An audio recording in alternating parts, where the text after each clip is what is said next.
자, 우리 옆에 분 인사할까요? 만나서 반갑습니다.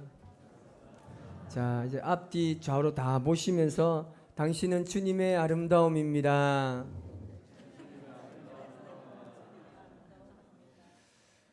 어떤 분이 그런 이야기를 하더라고요. 아주 최신식으로 아주 좋은 기계를 가지고 이 주름을 제거하는 수술을 받았는데 이 잠잘 때 얼마나 땡겼는지 눈이 감기지 않는데요. 너무 불편하다는 거예요. 여러분, 이런 경우에 남편이 잠을 자다가 중간에 깼다고 생각해 보세요. 그리고 자기 부인의 얼굴을 보았을 때 얼마나 놀라겠습니까? 여러분, 사실은 이 주름을 제거하는 것보다 이 아름다운 주름을 만드는 것이 더 아름다움이지 않겠습니까? 무슨 말이냐면 우리가 이 땅에 살아가면서 어떤 목표에 도달했을 때보다 그 과정이 그리고 그 있는 그것이 하나님에게 보시기에 가장 아름답다는 것입니다. 우리가 이 땅을 살아가면서 모든 사람들이 고난을 겪게 됩니다. 참으로 힘든 일이 많습니다. 이 어려움은 인류의 역사가 시작되면서부터 오늘에 이르기까지 누구에게나 닥치는 문제입니다. 남녀노소 빈부귀천을 막론하고 이 세상에 태어난 사람들은 누구나 시련을 겪게 됩니다. 지금까지 별 어려움 없이 평안한 삶을 살아온 사람들에게도 크든지 작든지 어려움에 놓일 때가 찾아오는 것입니다. 이 사람들의 모습을 보면 이 고난이나 어려움, 문제가 내 인생에 찾아왔을 때 그 사람의 반응을 살펴보면 그 사람이 정말 고난을 제대로 잘 감당할 수 있는 사람인지 아닌지를 알 수 있습니다. 오늘 본문에서 베드로는 이 그리스도인들이 이 땅에 살아가면서 받는 고난을 세 가지로 정의하고 있습니다. 먼저는 이 원인도 알 수 없는 고난입니다. 그리고 두 번째는 죄를 범했기 때문에 이 고난을 받는 겁니다. 세 번째는 선을 행했음에도 불구하고 고난을 받는다는 겁니다. 그런데 놀라운 것은 우리가 받는 고난 중에 부끄러운 고난도 있지만 아름다운 고난도 있다라는 사실입니다. 여러분, 죄를 지어서 고난받고 매를 맞는다면 얼마나 부끄러운 일이겠습니까? 하지만 그 부끄러운 고난이라고 할지라도 그것이 때로는 나에게 굉장한 유익으로 다가올 때가 있습니다. 그래서 시편 기자는 고난에 대해서 이렇게 이야기합니다. 시편 119편 67절입니다. 시작. 고난 당하기 전에는 내가 그릇 행하였더니 이제는 주의 말씀을 지키나이다. 아멘. 고난을 당하기 전에는 우리가 말하는 말과 모든 행동들이 그냥 그렇게 지나왔다는 거예요. 그렇게 하나님의 말씀을 떠나 살면서도 깨닫지 못했다는 겁니다. 그런데 고난을 받고 나니까 내가 이 땅에 살아갈 때 어떻게 살아가야 할지를 깨닫게 되었다는 겁니다. 그리고 71절 말씀에도 이런 말씀이 있습니다. 시작. 고난 당한 것이 내게 유익이라. 이로 말미암아 내가 주의 율례들을 배우게 되었나이다. 아멘. 고난 속에서 우리는 우리가 믿는 하나님이 어떤 분이신지를 가장 구체적으로 경험하게 되고 그것을 표현할 수 있게 되었다는 것은 정말 고난이 유익한 이유가 있다는 것은 분명한 겁니다. 그래서 우리는 고난이 없기를 기도하기보다는 그 고난 속에 있는 하나님을 발견할 수 있어야 합니다. 모든 순간에 여러분 지금까지 어려움이 많았습니다. 가만히 보면 우리가 기뻐했던 그 순간에도 그 깊이 들어가 보면 고난을 이겨낸 기쁨을 우리가 누렸다는 것을 알 수가 있는 것입니다. 우리가 아무리 어려움을 없게 해달라고 여러분 기도하지만 사실 지나고 보면 모든 일들은요, 하나 없이 고난이 없었던 적이 없습니다. 우리의 사역도, 우리의 신앙도, 우리가 살아가는 일상도 그 모든 속에는 고난이 다 있었다는 겁니다. 여러분 잘 경험해 보아서 알겠지만, 여러분 우리가 사역을 할 때를 보면 그 사역이 정말 평안하게 아무 문제 없이 모든 사람의 동의 아래 이루어지면 얼마나 행복하겠습니까? 그런데 그게 아니다는 거죠. 사역을 할 때 보면 반드시 고난이 찾아온다는 말입니다. 가정이 정말 행복하고 아무런 어려움 없이 살면 좋겠는데 그게 아니라는 거예요. 가정에도 얼마나 많은 고난이 우리에게 찾아오는지 모릅니다. 그래서 가정은 고난이 있어야 정말 아름다운 가정으로 든든하게 세워져 갈 수 있는 겁니다. 중요한 것은요, 하나님께서 우리에게 고난을 주실 때는 우리가 생각하지 못한 큰 계획과 목표를 가지고 허락하시는 고난이라는 사실을 우리가 반드시 기억해야 합니다. 우리가 잘 아는 이어령 교수가 있습니다. 그가 예수님을 믿기 전에 있었던 이야기입니다. 그분이 교회를 다닐 수 없는 까닭에 대해서 다음과 같이 말했습니다. 도마가 예수님의 부활의 증거로 요구한 것이 바로 고난의 흔적이었습니다. 그리고 예수님께서 부활의 증거로 도마에게 보여주셨던 것 또한 고난과 아픔의 상처였습니다. 교회가 세상에 보여주어야 할 증거가 바로 이것입니다. 진리 때문에 고난당한 흔적, 시대의 아픔에 동참한 상처 자국, 세상을 살기 위해 스스로 당한 희생의 흔적입니다. 그러나 오늘날 교회는 이러한 흔적과 자국을 보여주지 못하고 있습니다. 교회가 이 세상을 향해서 보여주는 것이라고는 집단화된 이기심, 거대한 야망, 그리고 세속화된 성공주의와 출세뿐입니다. 이것은 예수 그리스도께서 보여주셨던 증거가 결탄코 아닙니다. 누구든지 나에게 예수 그리스도께서 인류를 위해 당하셨던 고난과 상처, 아픔의 흔적을 보여줄 수 있는 교회가 있다면 제게 소개해 주세요. 그러면 나는 오늘부터 그 교회의 교인이 되기를 고려해 보겠습니다 라고 말씀하셨습니다. 여러분, 고난으로 인한 상처는 절대 부끄러운 것이 아닙니다. 어떻게 보면 그 상처와 아픔의 흔적은 나를 변화시키는 하나님의 손길인 줄 믿습니다. 오늘 베드로는 하나님 앞에 과연 아름다운 것이 무엇인지 우리에게 말씀하고 있습니다. 먼저 19절 말씀을 우리 같이 한번 보겠습니다. 부당하게 고난을 받아도 하나님을 생각함으로 슬픔을 참으면 이는 아름다우나. 아멘. 우리가 살아가는 세상, 내가 살아가는 삶의 일상을 보면 참으로 애매한 고난들이 많이 있습니다. 나는 잘못이 없습니다. 그렇다고 내가 실수한 것도 없습니다. 다른 사람의 실수로 인해서 내가 고난을 당하는 것입니다. 예를 들어 보면 우리가 몇 달 전에 울산에 굉장히 큰 산불이 나서 엄청난 피해를 입었습니다. 국가적인 손실은 물론이고 여러분, 이 가옥도 산도 그리고 심지어 교회도 많은 피해를 입었습니다.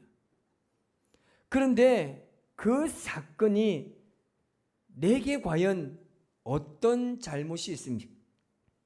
다른 사람에게 연루되어서 뜻도 모르고 아무도 이유 없는 고난을 당할 때가 많다는 겁니다. 애매한 고난을 당합니다. 왜 내가 그 고난을 당해야 하는지, 어째서 당하는지, 결과가 어디서 있는지 아무도 모릅니다. 그저 당할 뿐입니다. 여러분의 삶에 아마 이런 일이 충분히 많이 일어날 겁니다. 아니 도대체 내가 무슨 잘못이 있어서 내가 왜 이런 고난과 왜 이런 아픔을 내가 당해야 되나, 그런 일이 충분히 생길 수 있습니다. 그러나 믿음의 사람들은 반드시 거기에 대해서 생각해야 됩니다. 이것도 하나님께는 뜻이 있구나. 나에게 주신 이 고난은 분명히 그 속에 나를 향한 하나님의 뜻이 반드시 있구나. 여러분, 우리가 믿는 하나님은 지혜의 하나님입니다. 사랑의 하나님인 줄 믿습니다.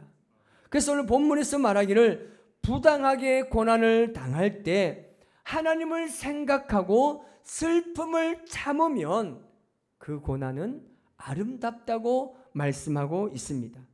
아름답다는 말은 헬라어 원문에 보니까 카리스라고 말씀합니다.